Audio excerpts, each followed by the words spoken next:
Alors ça veut dire quoi? Ici jusqu'à présent vous avez un contrôleur, il faudrait chercher, créer une vue qui se trouve dans main, web app, views et vous créez une vue. Alors on va créer une page JSP qui s'appelle catégorie.jsp.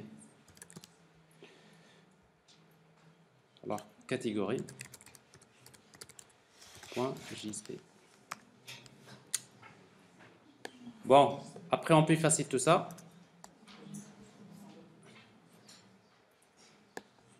Alors catégorie.jsp dans un premier temps, on va mettre juste un simple test et on va tester.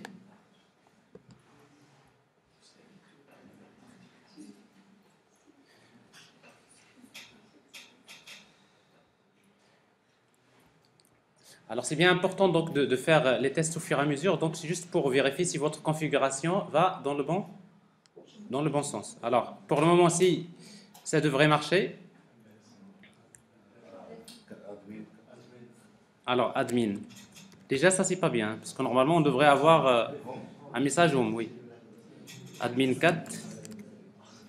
Donc ça veut dire qu'au démarrage il y a sûrement une exception.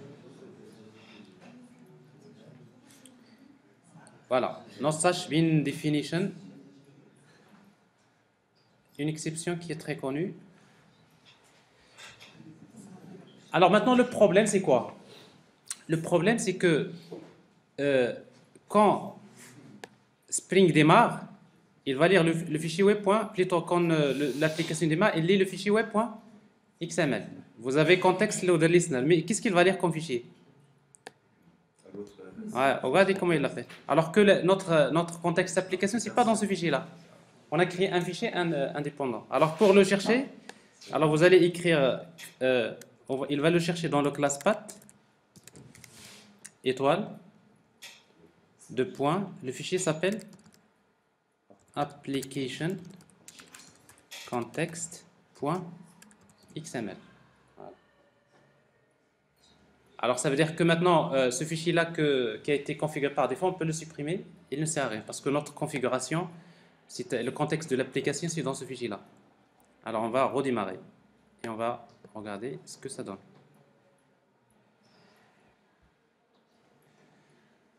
Alors, restart.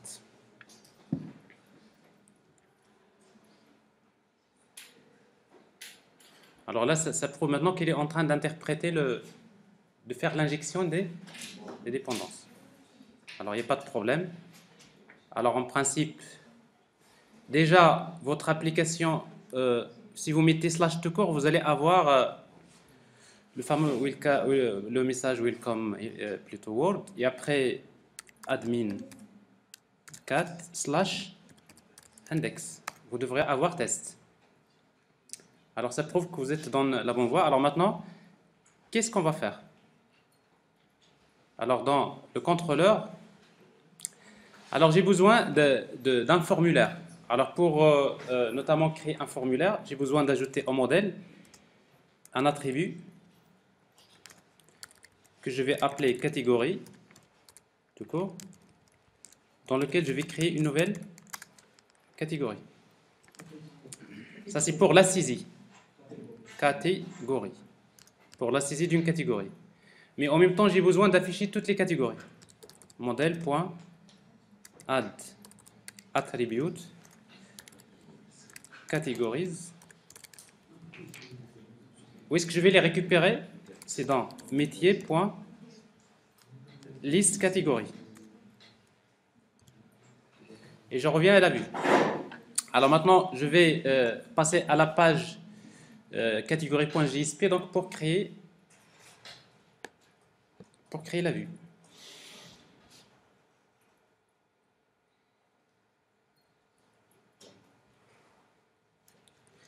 Alors on aura besoin des tags libres, URI, c'est HTTP. Tout d'abord c'est GSTL core, le préfixe C, mais également on aura besoin des tags libres pour les formulaires. Tag lib Donc URI. Alors vous cherchez Spring Form, Tag Form. Alors on va donner comme préfixe F.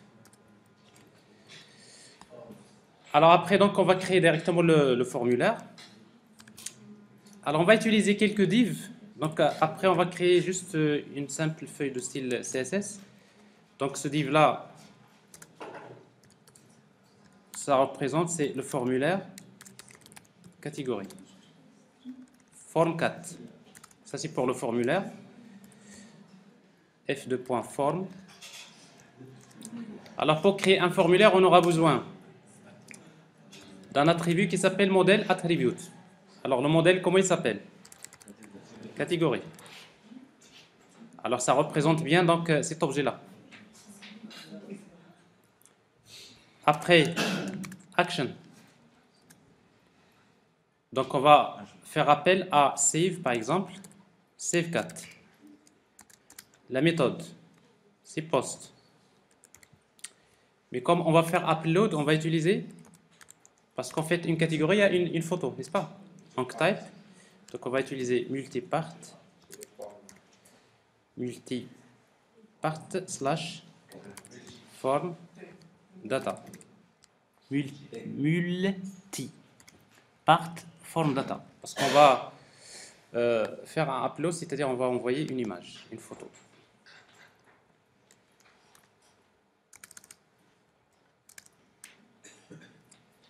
Alors après, on va créer un tableau, table, dans lequel il y aura des TR.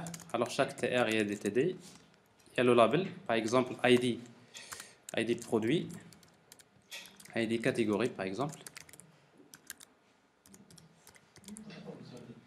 Alors en fait, parce que on va l'afficher, mais en même temps, on va faire l'édition, parce qu'ici, on va faire l'édition, l'ajout et la suppression. Donc on aura besoin quand même de l'avoir. Donc ID catégorie, vous avez un autre TD dans lequel vous pouvez utiliser F de point. Alors dans un premier temps, vous utilisez par exemple les input, il n'y a pas de problème. Sinon, on va utiliser input, donc ça représente ID catégorie.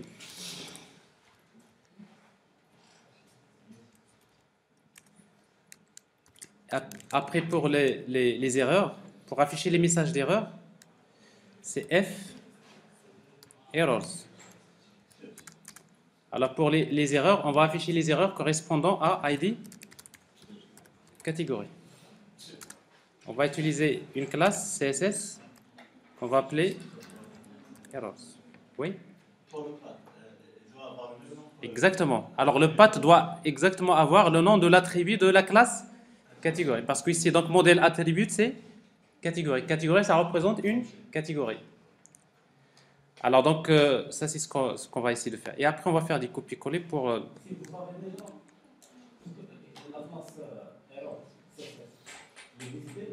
On va non, ça n'existe pas. On va créer une feuille de style tout à l'heure dans laquelle on va créer une classe errors.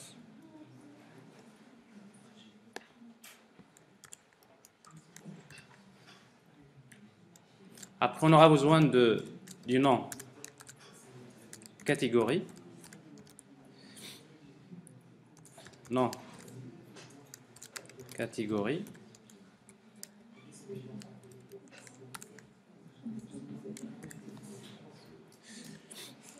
On a besoin de la description.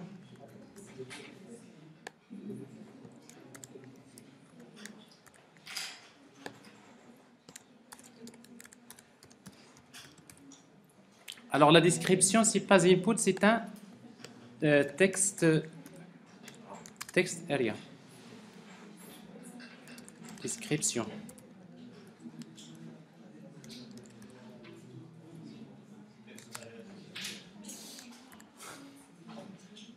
Oui?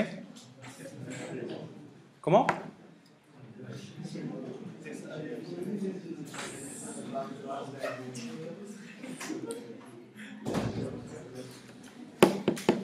J'ai plein de problèmes. Il y en a ceux qui ne parlent pas très fort, il y en a d'autres qui parlent alors. Oui? Texte area, c'est une zone de texte multiligne. La fermeture, il y a slash. Si, vous pouvez mettre slash text area si vous voulez. C'est-à-dire qu'il est vide, ne contient rien. Il n'y a pas de problème. C'est le Spring. Oui. Après, on va ajouter la photo. Oui. Salina va dans le projet. Ça va marcher, que ce soit GBoss ou la Tomcat, c'est la même chose. Pas de problème.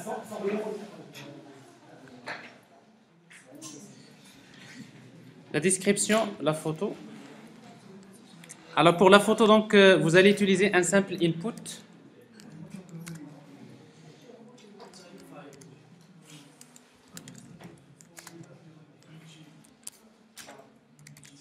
Le type c'est file, name.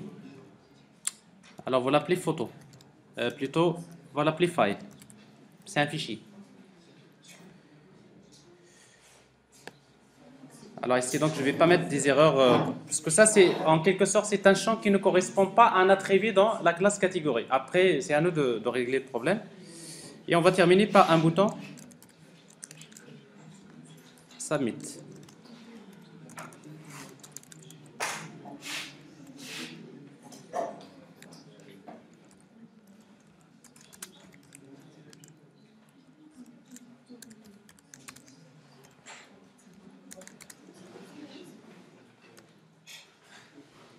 Sincèrement, là, vous dérangez trop. Avec le chuchotement que vous dérangez. Il y en a beaucoup d'ailleurs qui vous le disent pas, mais ça c'est un problème. Hein? Parce qu'à votre niveau, mais les choses. C'est quand il y a une question, vous la posez, mais quand vous parlez comme ça sans raison, mais ça n'a pas de sens. À moins, bon, si vous avez une discussion, vous pouvez j'attends vos questions.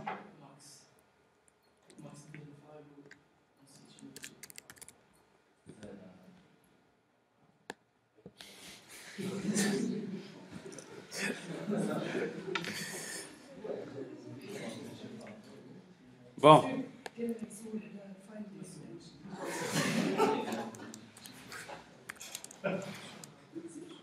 Alors après, on va afficher les catégories.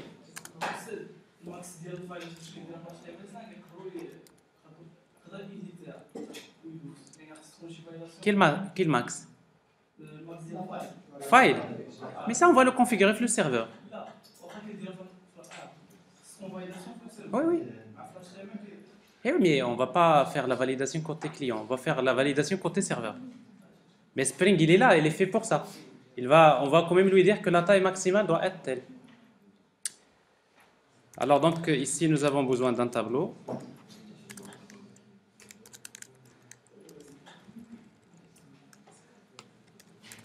Alors il y a des TH, il y a ID catégorie,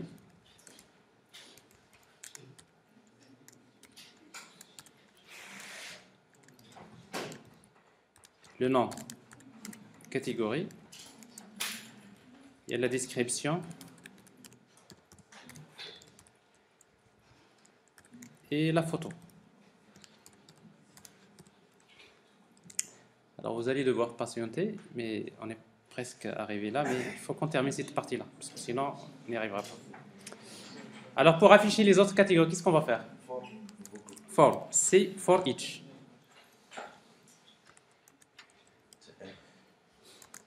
Items, c'est quoi items? C'est $. Catégories. Je vais parcourir les catégories. J'ai une catégorie 4 et j'ai des TR tout d'abord. Après j'ai des TD. Et après j'affiche 4.id catégorie. Et je fais la même chose pour les autres. Le nom catégorie.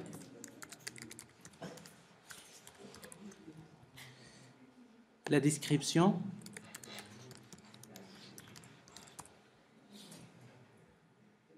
Et la photo. Alors la photo, c'est une autre histoire, on va la laisser pour tout à l'heure. Alors, on va vérifier ce que ça donne tout ça. Alors, index.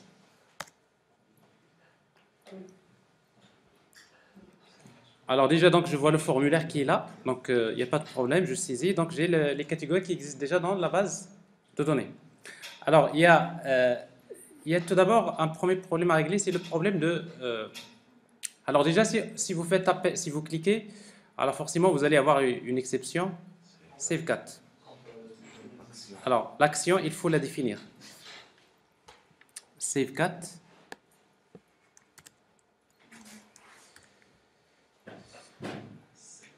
Alors, l'action, c'est Save. Alors, quand j'enregistre la catégorie, Save Cat, alors en fait, j'ai besoin de donner comme paramètre quoi? Une catégorie C.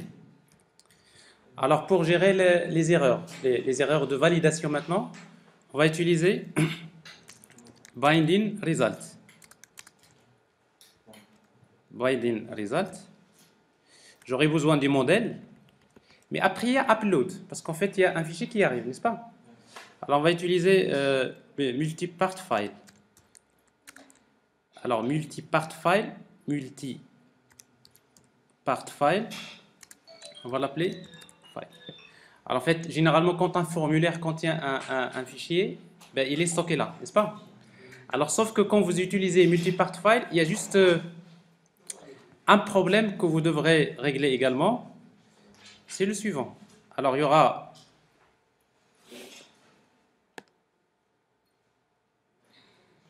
Alors, on a pratiquement fait déjà tout ça.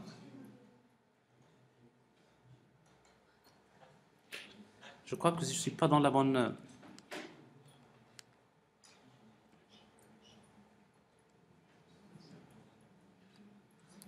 Je ne suis pas dans le bon fichier.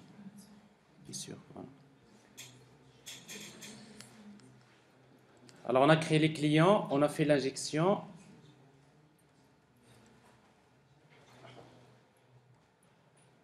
La couche web. Alors, rapidement, ça, on l'a réglé, n'est-ce pas? Le fichier web.xml. Donc ça, c'est déjà expliqué. Alors, les dépendances. Justement, parce qu'en fait, quand vous utilisez Upload, vous aurez besoin d'utiliser quelques fichiers pour la gestion des dépendances, et notamment ces command file upload, et après command input-output. Alors, on va les utiliser. Alors, ces dépendances-là, vous aurez besoin de les ajouter. Alors, à nouveau, on va faire appel .xml.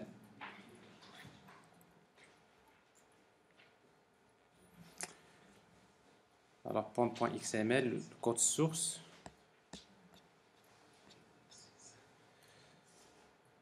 Après Spring. Ça, c'est les dépendances de Apache Upload, enregistrées. Ben, il faut être sûr que les dépendances sont bien chargées, il n'y a pas de problème. Alors ça, c'est la première des choses. La deuxième des choses, quand vous faites l'upload, il faut justement configurer la taille maximale du fichier qu'on peut télécharger. Alors c'est ce que vous allez faire. Si dans le fichier servletcontext.xml, vous avez déjà des déclarations ici, alors vous allez ajouter cette déclaration-là. Vous allez créer un bin multipart resolver et dans lequel vous spécifiez une propriété max uploaded size et vous spécifiez en octets. Par exemple, ici 100 000. D'accord? Alors en fait, ça c'est un petit détail. Alors cette déclaration, vous allez l'ajouter au niveau de... Oui? Mais comment ça se fait qu'il va uploader uniquement? Il va? Uploader uniquement. Ben justement, c'est au niveau de l'application. Ça, on va le gérer. Alors maintenant, où est-ce qu'on va trouver ce fichier-là? C'est dans Spring Servlet context.xml. Alors, on l'a déjà montré. Et après, ce qui nous intéresse là, c'est de configurer la taille maximale des fichiers téléchargés. Alors, on revient maintenant au contrôleur, comme ça on termine cette... Oui? Contexte?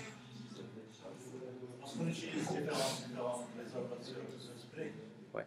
On doit préciser que C'est le résolveur de quoi? De view?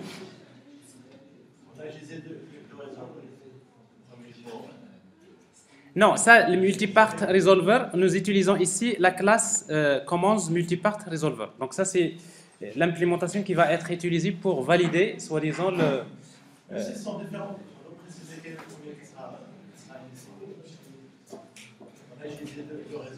Non, non, non, ça n'a rien à voir. Ada, c'est le résolveur de vue, view resolver.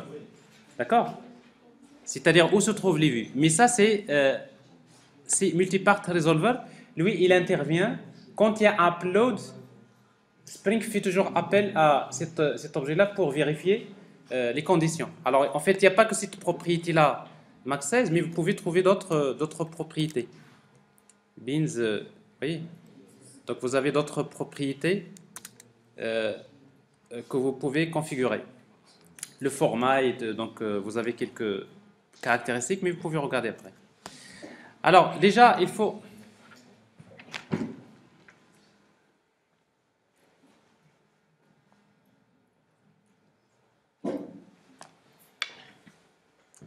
Alors, comment récupérer la catégorie? Alors, je laisse ça, parce qu'on en aura besoin. Alors, tout d'abord, vous allez tester s'il y a des erreurs. Pour tester les erreurs, donc vous utilisez if binding results has errors. Alors, la validation du formulaire. S'il y a des erreurs, ce n'est plus la peine de faire, je retourne directement. On va retourner.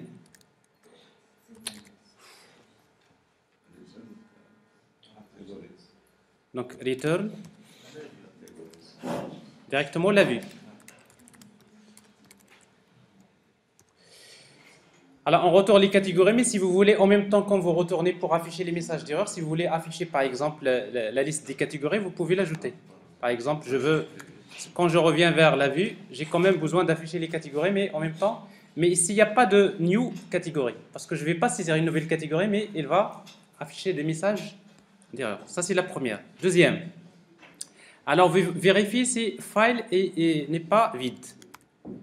If file is empty.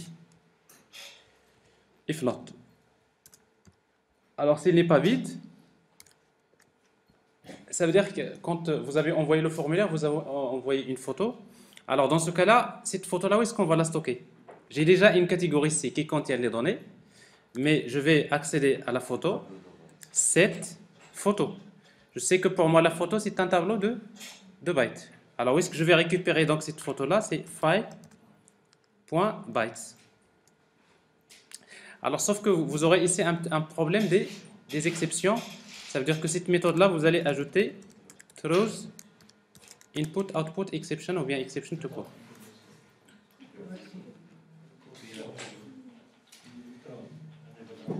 Alors, c'est pas ici. C'est dans la méthode.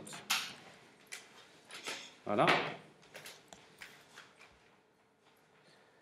Mais après, la question que vous posez maintenant, pour vérifier est-ce que c'est une vraie photo, quelle est la solution que vous allez faire? Ben, vous allez utiliser Buffered. Ça, ce qui peut être intéressant, c'est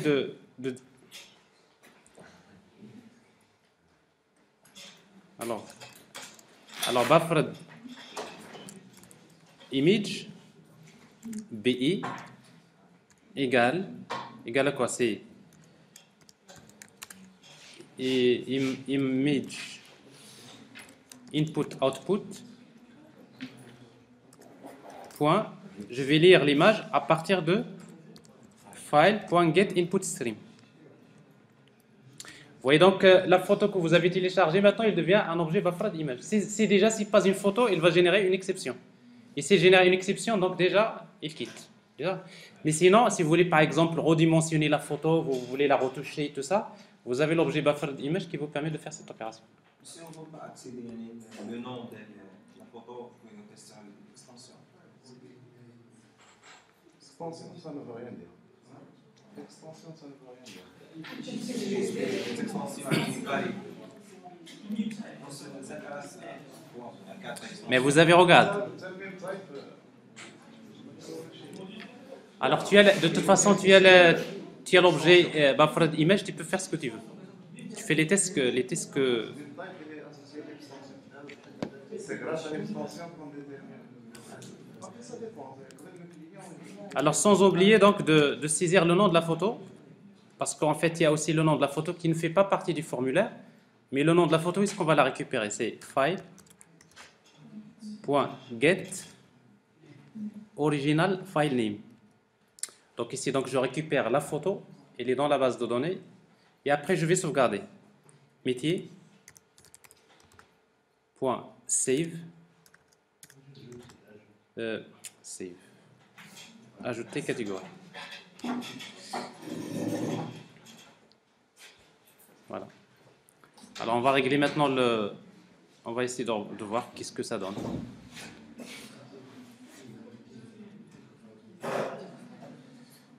Alors juste, je vais redémarrer le serveur.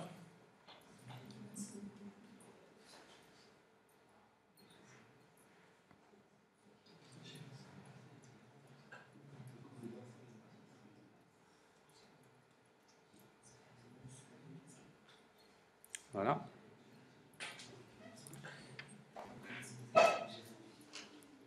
Alors déjà, si vous enregistrez, alors ici donc il y a un problème de validation. Alors quand la contrainte de validation, les entités catégories.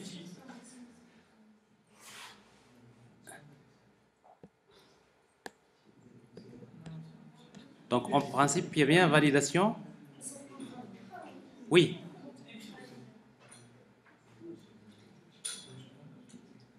Ben justement, tout ça, a priori, c'est normal, mais en principe, qu'est-ce qu'on a fait?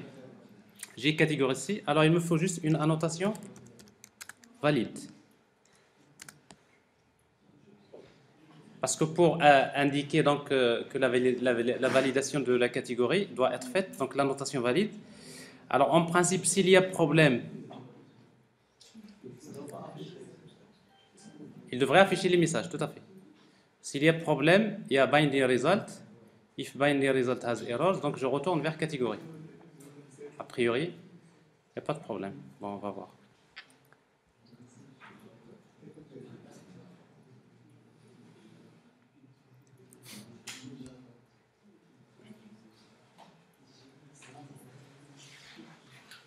Est-ce que vous voyez les messages ici? La taille doit être entre 4 et 20. Est-ce que ces messages-là, donc je ne les ai même pas créés parce que par défaut, il utilise même la langue du navigateur pour vous donner des messages. Il ne peut pas être vide, la taille doit être entre 8 et... Ce qu'on a utilisé comme axe, d'accord? Alors ici, donc, vous faites la saisie, par exemple, de catégorie Save. Alors, je vais devoir changer de navigateur, d'environnement. Comme ça, je serai plus tranquille. Alors, je reprends donc index. Donc, save. Alors, je vais saisir donc une catégorie ordinateur. Ordinateur. Après, un fichier. Save. Alors, si l'opération se déroule bien, alors je vois bien l'ordinateur qui a été ajouté. Alors maintenant, il reste juste le problème d'afficher les photos, mais quand même, vous faites la vérification. Voilà, dans la base de données, regardez ce qui se passe au niveau de la base de données.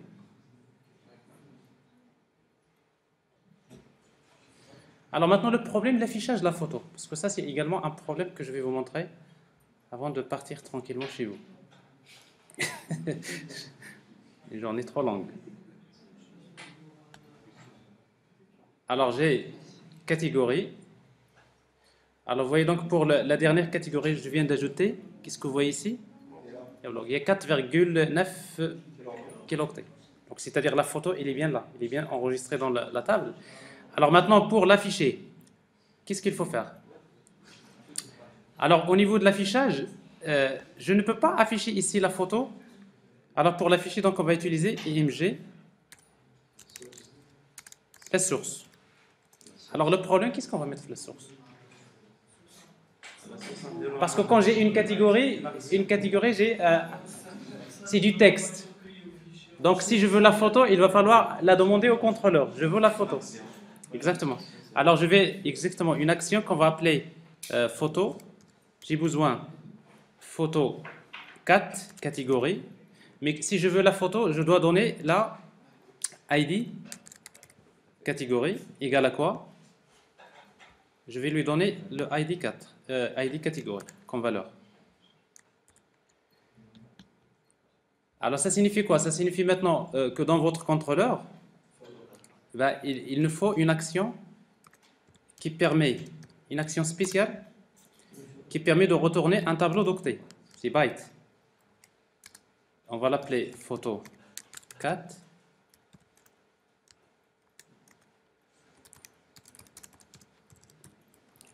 Alors en fait cette action-là, donc il va utiliser request mapping.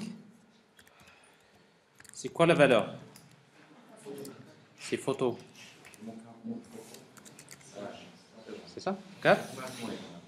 Et après, dans mapping, vous avez la notation produces.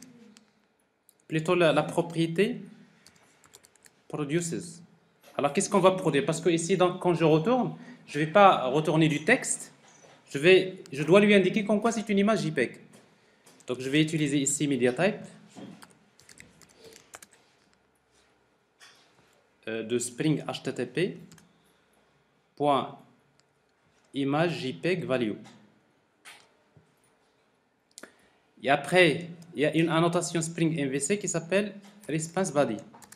Ça veut dire que la réponse, ici la réponse, il va être envoyée dans le corps plutôt de la réponse HTTP.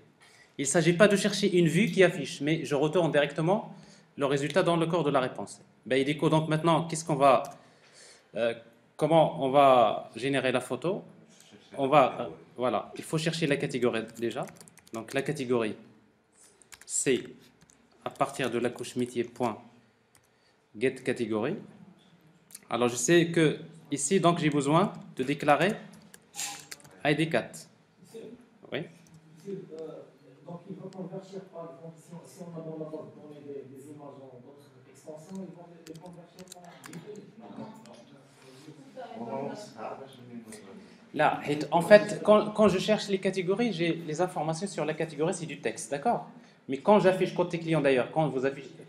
Si par exemple, si la photo est stockée dans un dossier, parce que ça c'est la solution qu'on va notamment utiliser dans la partie produit, donc vous mettez le nom de l'image et après il va la chercher, parce que généralement, le navigateur, il envoie une autre requête pour récouper l'image, d'accord? Ici, mais la photo se trouve dans la base de données, et pour la récupérer, il faut utiliser...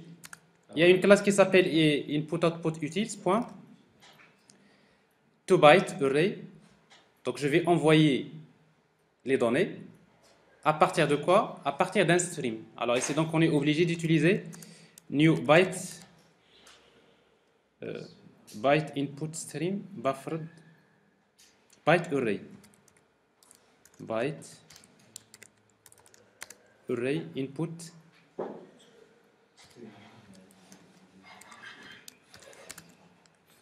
stream, et cette fois-ci donc c'est C, la catégorie C .get photo. Alors ce qui se passe là, c'est que je récupère la photo, c'est un tableau de bytes, et après il va le mettre dans un stream, et après il va l'envoyer à celui qui l'a demandé. Alors ça c'est une méthode qui permet à un contrôleur d'envoyer cette fois-ci une photo. Alors maintenant il reste juste les exceptions. Donc throws. Alors on va préférer utiliser throws, comme ça on va garder un gestionnaire des exceptions par la suite qu'on va créer. Voilà. Alors il reste, voilà, il redémarre.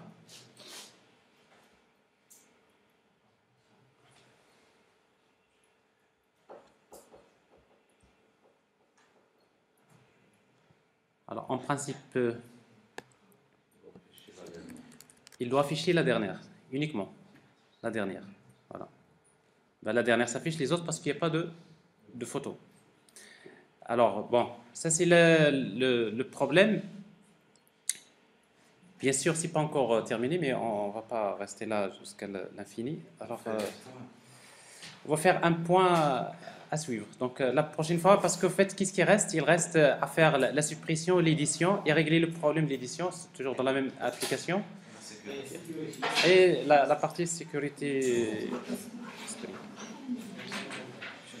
Ok.